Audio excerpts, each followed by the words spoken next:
एक अहम खबर आंध्र प्रदेश से आपको दे दें। 20 जून तक आंध्र प्रदेश में कर्फ्यू बढ़ा दिया गया। जी हां, आंध्र प्रदेश में 20 जून तक कर्फ्यू बढ़ा दिया गया। कोरोना के बढ़ते केसों पर रियासती हुकूमत ने यह अहम फैसला लिया है। आंध्र प्रदेश में सुबह 6 ता दोपहर 12 बजे तक कर्फ्यू में नरमी है और 11 जून से कर्फ्यू में नरमी के औकात में इजाफा होगा। सुबह 6 ता दोपहर 2 बजे तक कर्फ्यू में नरमी होगी।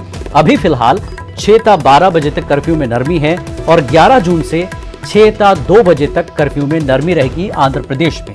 तो 20 जून तक कर्फ्यू में इजाफा किया गया है आंध्र प्रदेश में। केसों के बढ़ने के बाद यह फैसला सरकार ने लिया है।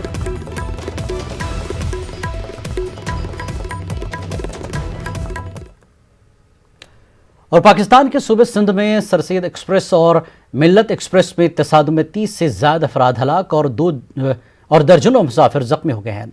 मिल्लत एक्सप्रेस कराची से सरगोदा जबकि सरसैयद एक्सप्रेस रावलपिंडी से कराची जा रही थी। हादसे में मिल्लत एक्सप्रेस की 8 और सरसैयद एक्सप्रेस की इंजन समेत 3 बोगियां पटरी से उतर गईं, जबकि कुछ बोगियां खाई में जा गिरी। पाकिस्तान की सरकार ने इस हादसे पर अफसोस का इजहार किया है।